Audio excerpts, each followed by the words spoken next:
Miarabantsika tsara avindray ity zoma fa dia amby 20 volana aogositra ity ary manasa anao hatrany anaraka ny ten'Andriamanitra izay ianarantsika eto.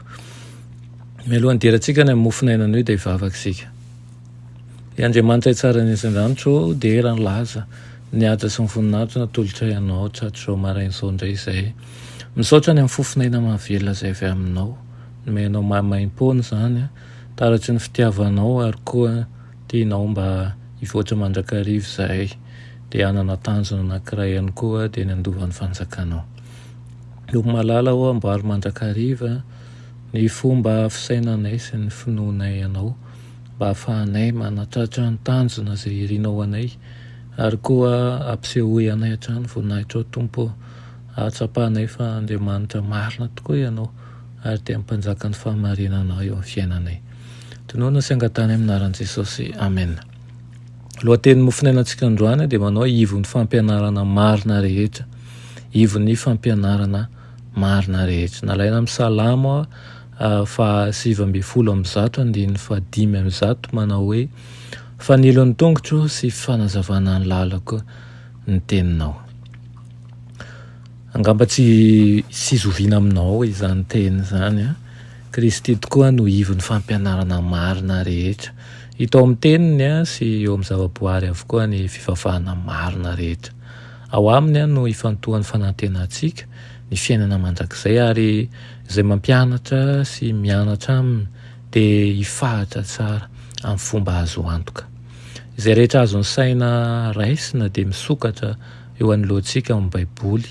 Io ny sakafontsika ara-panahy natao hibanjina ny asa mahagaga nataon'Andriamanitra isika ka hamerina amin'ireo zanantsika sy lesona ny anarana. Ho voatarika hita ny fahazavan'Andriamanitra sy ny heriny ary ny fahalebiazany eo amin'ny zavaboariny izy ireo amin'izany. Endre Andriamanitra manao ahoana ny Andriamanitsika manapaka ampiheverana tsara sy fahalianana ny fanjakana izy ka afefy dia ny didy folo no natsangany manodidina ny vahoaka ny arovana azy ireo amin'ny vokatry ny fandikana lalàna. Asain'Andriamanitra mankatony lalam-panjakany ny vahoakany ka omeny azy ireo ny fahasalamana sy ny fahasambarana ary ny fiadanana sy ny fifaliana. Ampianarina azy ireo fa azo atao tsara ny anana toetra tanteraka raha mifankazatra amin'ny teniny izy ireo. Izao ny voalaza amin'ny mpaminany manao hoe ao amin'ny Isaia 4:15.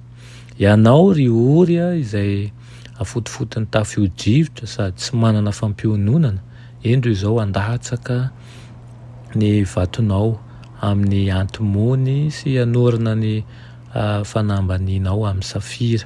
Ataoko robina ny tilikambo madinikao sy karbokolo ny vavahadinao ary vatosoa ny faritaninao manodidina.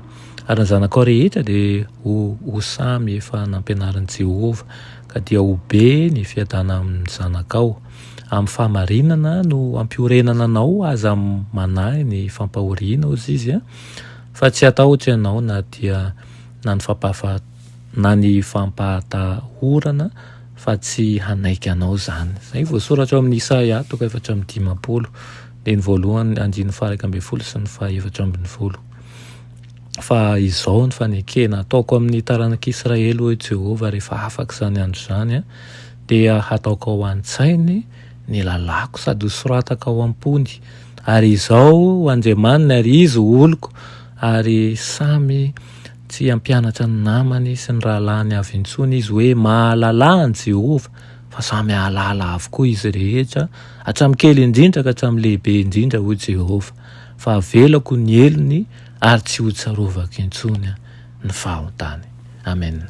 Lehibe manao ahoana re izany fitiavan'i Kristy atsika izany dia na dia be fahotana isika na dia manao atsirambina aza dia tsy ho tsarovany Tompo ny fahotantsika.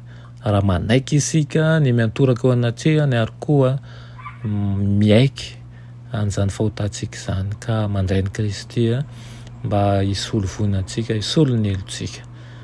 mba ao aminao tokoa zany teny zany anio ary aoka tokoa Kristy ny hivon'ny fampianarana marina rehetra mba ho ao amin'ny tontolo rehetra misy anao ka ho rahalasy anabavy hivon'ny tahaka ny hivon'ny fahamarinana isika ka isika mihitsy ihany koa no ametraka ny fahamarinana amin'ny tontolo rehetra misy atsika tsy mba ho anisan'ireo izay manaiky atao tsolotra fa manaiky hijoro amin'ny marina mba ho alahatahaka satria ilay Andriamanitra izay naneraka atsika dia Andriamanitra ny fahamarinana ka aoka ho taratsy n'izany fahamarinana zany ihany koa ny fiainantsika. Amen. Andriamanitra tsara indrindrandranitro mbola misaotra anao ny amin'izany teninao izany ankehitriny. Ianao ilay tompon'ny fahamarinana no hitodianay ary angatahanay mba hampanjaka izany fahamarinanao zany eo amin'ny fiainanay. Maro ny fakapanahy misy eo aminay isan'andro kanefa mino izay fa amin'ny alalan'ny herinao dia havita zava-dehibe tokoa izahay. Mety izy ianao tompo akasika amin'ny fiainananay ary ianao mihitsy no hialoha lalana amin'izay rehetra ataonay ka aoka tompo mba ho voninahitry ny anaranao irery ihany izay rehetra kasainay atao. Amin'ny anaran'i Jesosy, amen.